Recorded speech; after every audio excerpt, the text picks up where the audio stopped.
Eu aqui batalho, eu luto para ver esse ministério em pé, eu peço a ajuda dos irmãos.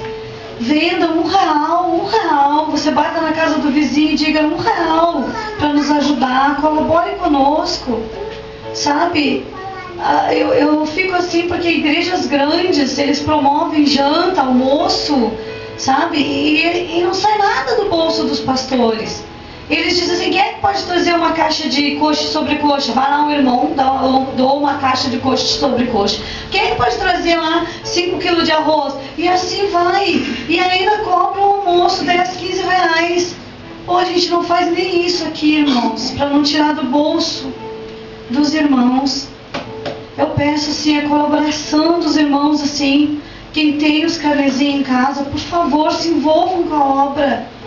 Pô, é difícil para mim, irmãos, sabe? Assim, eu não gosto, né, de estar falando assim, mas eu tenho pedido, né, principalmente para as irmãs, para o grupo de dança, né, para nos ajudar nessa. Eu não acredito assim que você não vai conseguir vender um númerozinho, R$1 para o seu vizinho, né, no bar, quando vai no bar carregar o talãozinho junto. Né? É tudo para pagar a maquininha de crepes que a gente comprou ali da avó da Thalita, que ela nos fez, né, baratinho para nós, era R$500, a gente conseguiu por 150. Vamos ajudar a colaborar com a obra de Deus, amém? Amém. Então eu vou pedir também agora para o irmão Gustavo orar pelos dízimos, pelas ofertas, depois ele já vai passar para a palavra, amém? Porque agora o Espírito Santo vai usar esse homem. Já usa ele na rádio, ele vai contar seu testemunho, ele vai fazer o Espírito Santo tocar no seu coração, vai chamar na frente para orar. Se o Espírito Santo quiser fazer, irmão, esteja à vontade. Amém. E nós estamos aqui para te dar força e para te ajudar. Irmãos, ó, eu não tenho ouro e nem prata, mas o que eu tenho, que é o meu esforço, e o que eu tenho eu divido contigo. Amém? Amém. Glória a Deus. Paz do Senhor, irmãos. Amém. Amém. Amém. Vocês não estão felizes como eu estou hoje, né? Amém. Vamos dar um amém bem gostoso. Amém. Amém. Olha só, irmãos. Irmãos, eu sou evangelista Gustavo, obreiro, irmão, como vocês quiserem me chamar. Eu quero orar, a pastora pediu para mim orar pelas ofertas. E a gente sabe as dificuldades que a casa de Deus passa. Então eu peço que você semeie o melhor.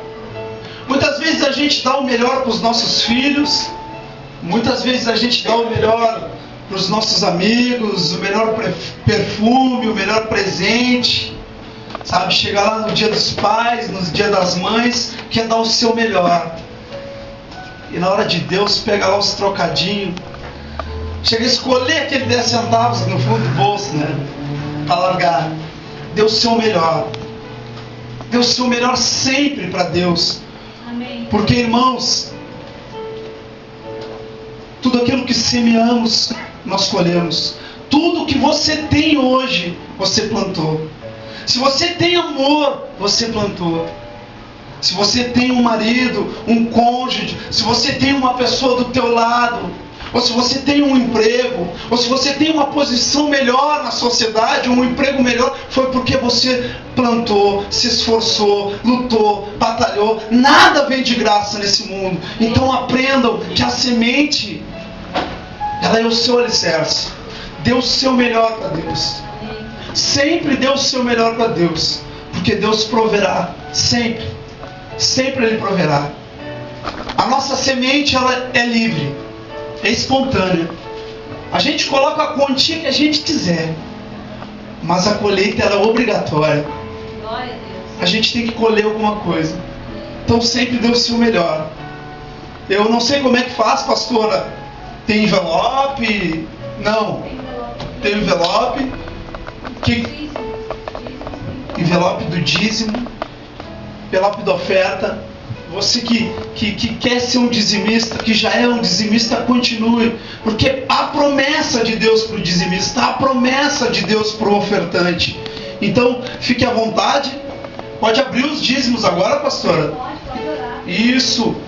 Eu quero orar por todo fiel dizimista, fiel ofertante da casa de Deus, aquele que colabora com oração, aquele que vem limpar a casa de Deus, aquele que dança, que dá o seu melhor aqui nesse lugar, aquele que tem trabalhado árduo nesse lugar. Oh Pai, em nome de Jesus eu te peço, derrama sobre esse lugar a tua bênção, a tua unção, cerca esse lugar com a tua glória, Pai. Em nome de Jesus, começa a derramar o teu Espírito Santo aqui nesse lugar, Senhor. Multiplica, santifica, Senhor, essa semente. Multiplica 100.000 vezes mais aquele que está dando, Senhor. Aquele que levanta a sua mão vazia hoje também, Pai. Abençoa para que outra oportunidade esteja trazendo. Eu tenho certeza porque Tu és fiel, Senhor.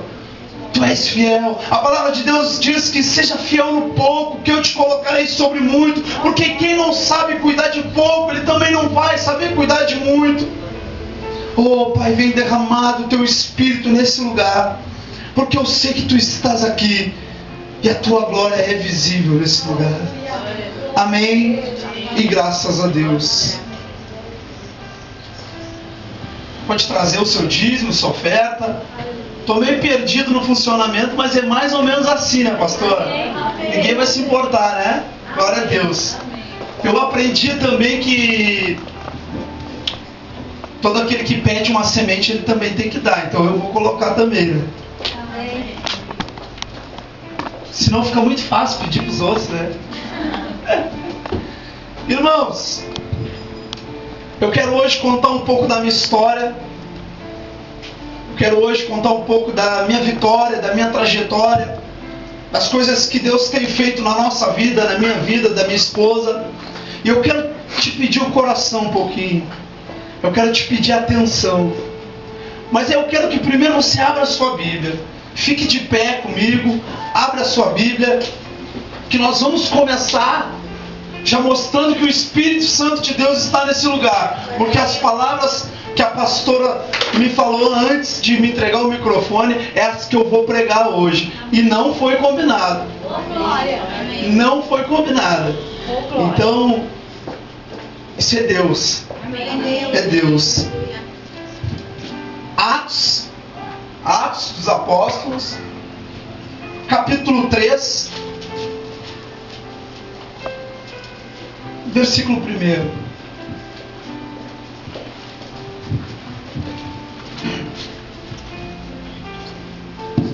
Atos 3, versículo 1.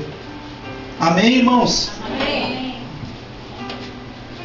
Pode procurar, não tem pressa. Antes da meia-noite a gente acaba o culto. Amém.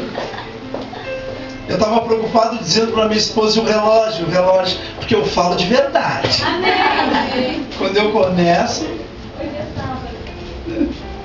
Amém? Amém. Feche os olhos por alguns segundos. Pai, eu quero entregar aqui, Senhor, o meu melhor.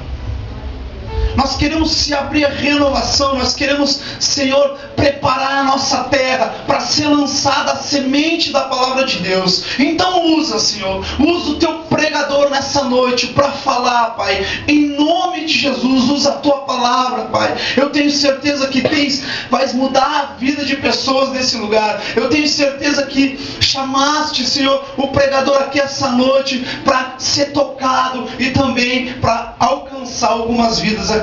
Eu tenho certeza, Pai. Então toca, Senhor, em cada um nessa noite. Em nome de Jesus. Amém. Vamos começar a leitura. Versículo 1 diz assim, ó. Certo dia Pedro e João estavam subindo ao templo na hora da oração. Às 3 horas estava sendo levado para a porta do templo, chamada Formosa, um aleijado de nascença, que ali era colocado todos os dias para pedir esmola aos que entravam no templo. Vendo que Pedro e João iam entrar no pátio do templo, pediu-lhe esmolas. Pedro e João olharam bem para ele. Então Pedro disse: olhe para nós. Fica nesse versículo aí, pode sentar, meu. Mas fica com a sua Bíblia aberta que a gente vai continuar.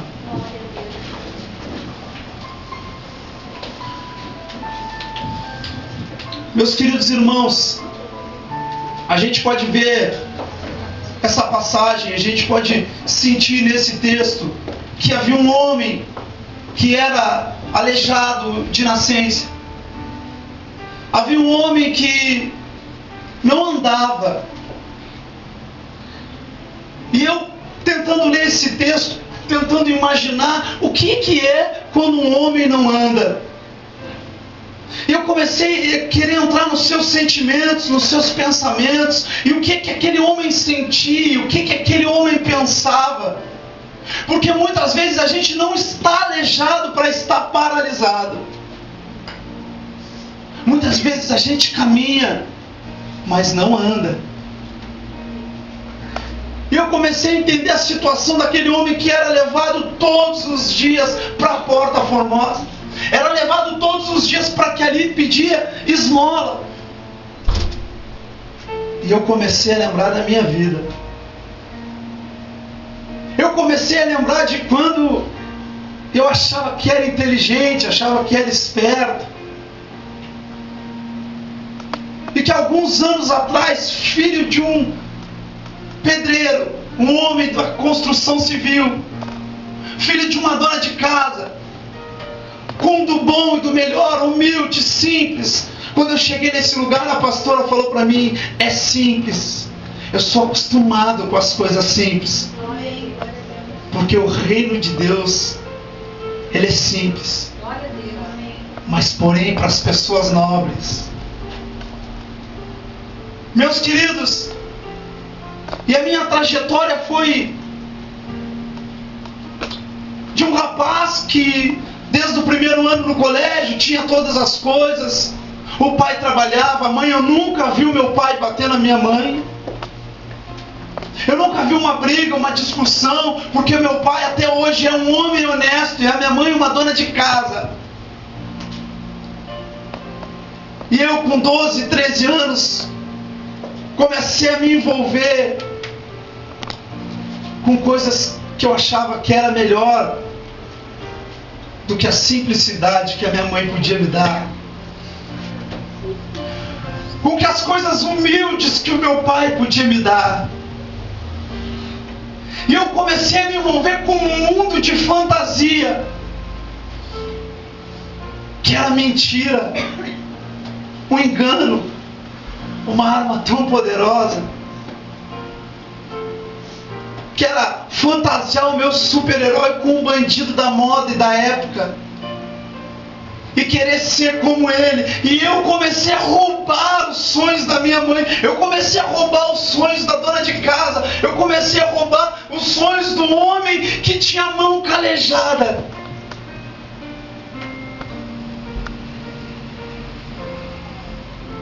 Porque eu estava paralisado. E hoje eu consigo entender nesse texto que nem só quem caminha está paralisado. E ali com 12, 13 anos eu comecei a me envolver a cada dia mais, em querer ser um menino diferente, a pessoa diferente. E comecei a querer me envolver com pequenos furtos, roubos. Comecei a usar droga muito novo na escola, 12 anos. Comecei a me envolver com brigas. Eu já não era mais o menino que a minha mãe tinha sonhado. Eu já não era mais o menino que a minha mãe tinha projetado, ou que o meu pai tinha desejo de ver. Todo sonho de a mãe e um pai é ver o filho formado. Isso é certo. Não importa se não se forma, mas o sonho é, e a mãe dizia: estuda, meu filho. E eu preferi usar outro caminho. E não conseguia retroceder. E as drogas, e o mundo, e o vício, e todas as atividades ilícitas me envolviam cada vez mais. E eu agora já não era mesmo da mãe e do pai. Agora eu já era do mundo. Agora eu já tinha aprendido a viver no mundo. Roubar e usar para o mundo. Mentir. Eu já tinha aprendido a bater e também apanhar na rua. Foi quando, há 10 anos atrás, eu conheci uma menina que hoje está aqui na minha frente, subiu no altar. E com muito uso de droga. A cada dia mais envolvido, no uso de droga, porque o inimigo usa uma arma que já não dá para retroceder. Ele usa uma arma na dependência química, que é aquela arma de não tem problema, não dá nada, não tem problema. E alguns dias atrás eu fui perceber que o que eu fazia para chamar atenção, se eu tivesse conhecido a palavra há muito tempo atrás, eu não teria me envolvido. Porque eu já fiz diversas coisas na minha vida, mas nada causou tanta impressão o dia que eu botei o terno e desci com uma Bíblia no meu prédio. Olha, eu vou dizer para vocês, os vizinhos chegam a fazer assim, ó. É ele. Olha lá. Vocês já experimentaram andar com uma Bíblia embaixo do braço? Já, né? É emocionante, né? Olha só, ele é crente. Olha só, parece que a gente tem uma doença, né? Aí virou crente. E a família, então? Meus queridos irmãos,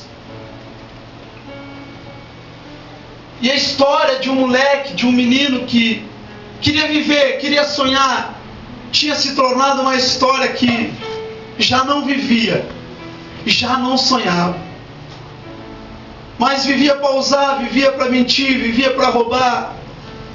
E tentei diversas coisas para tentar parar de usar droga. Casei, descasei, separei, tomei tudo que é tipo de remédio.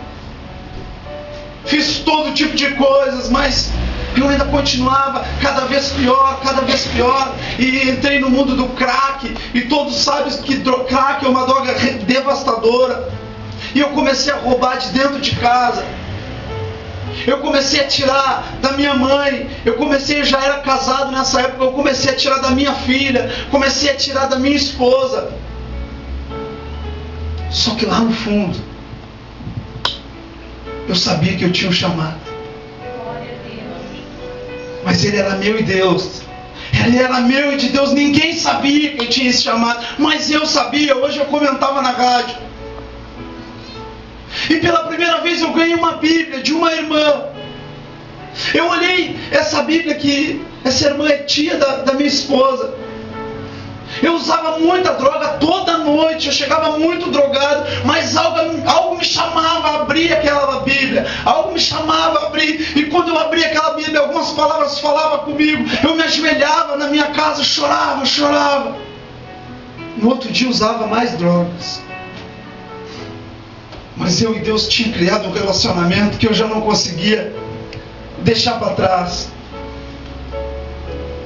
Mesmo eu usando, mesmo eu me maltratando, ainda tinha uma voz que dizia: tu és meu,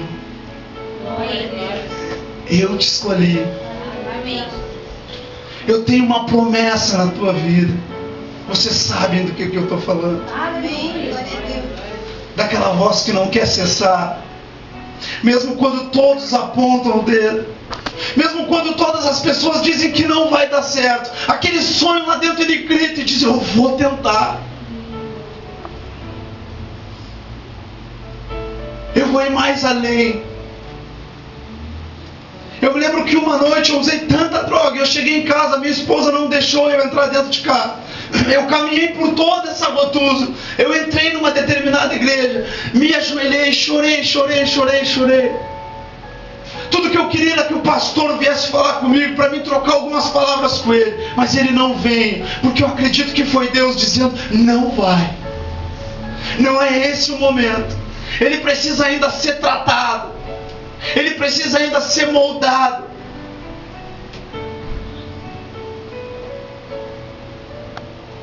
os meus pais resolveram me internar.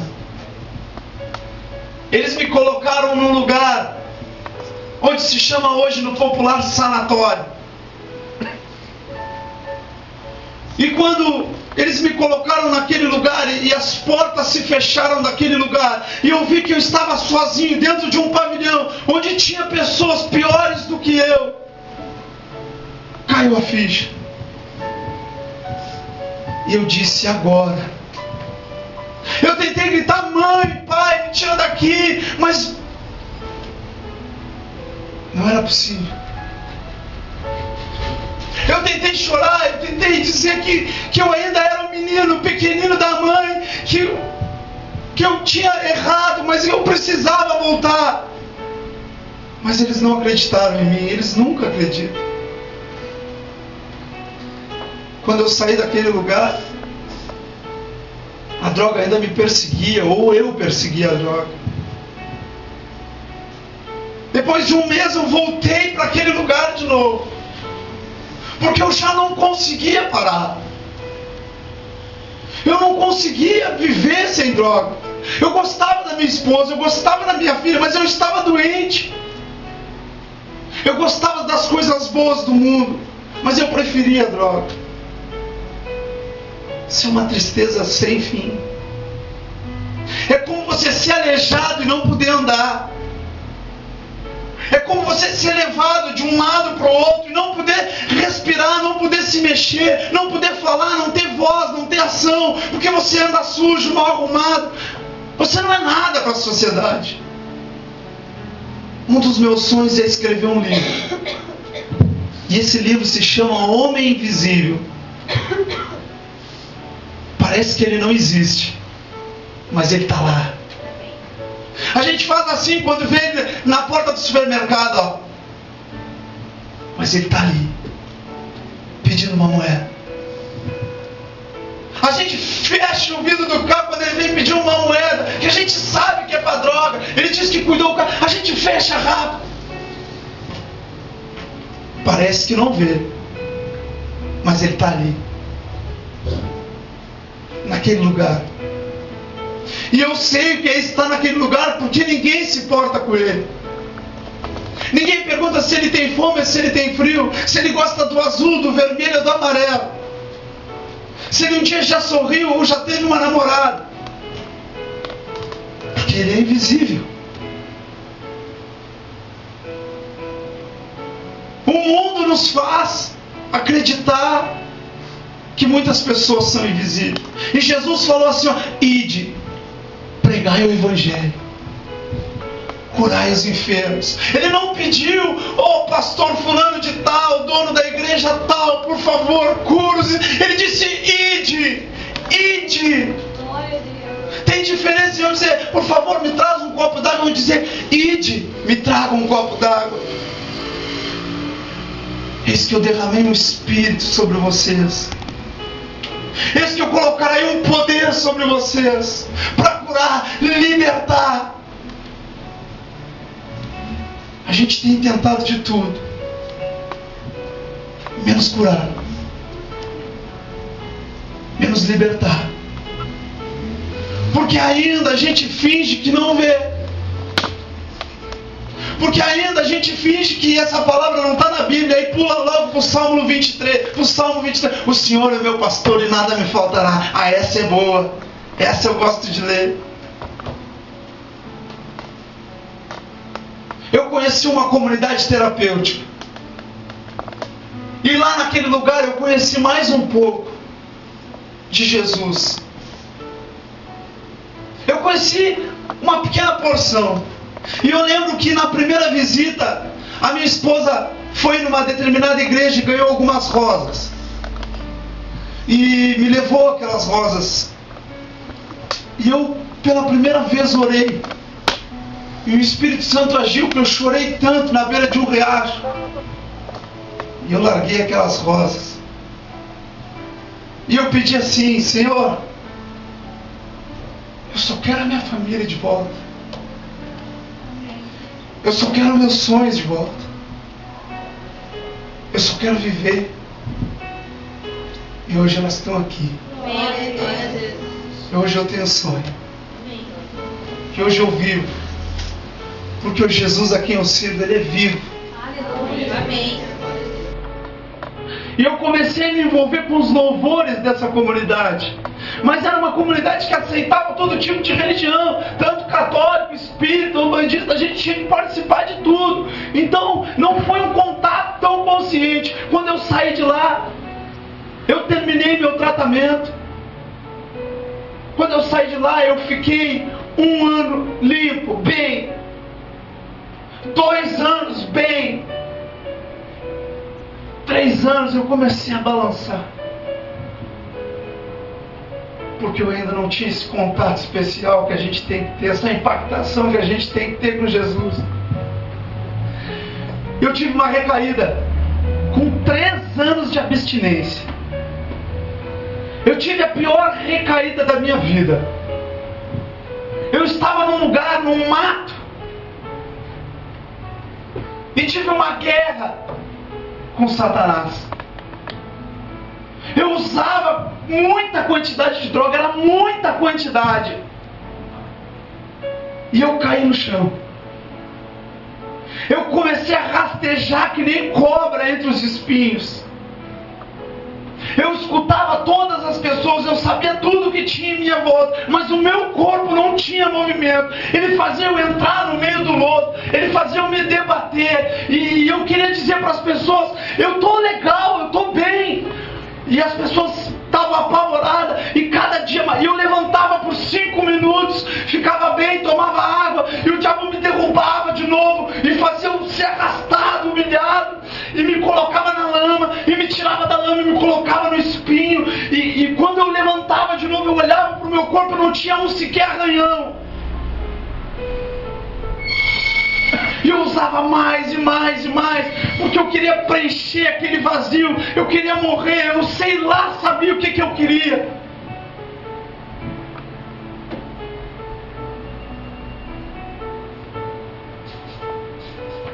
No cair da noite, mesmo drogado, eu sabia que era o inimigo. Eu sabia que era ele querendo ceifar a minha vida, porque Deus tinha planos, porque Deus tinha projetos, porque Deus tinha um chamado para mim. E vamos pensar numa coisa: ninguém odeia o feio e o fraco. O feio ele é feio, o fraco ele é fraco. Ninguém inveja o feio nem odeia o fraco, porque eles são feio e fraco. Se Satanás está te tentando, meu irmão, se Satanás está te perseguindo, pastor, segura firme, porque tem plano grande. Amém. Se Satanás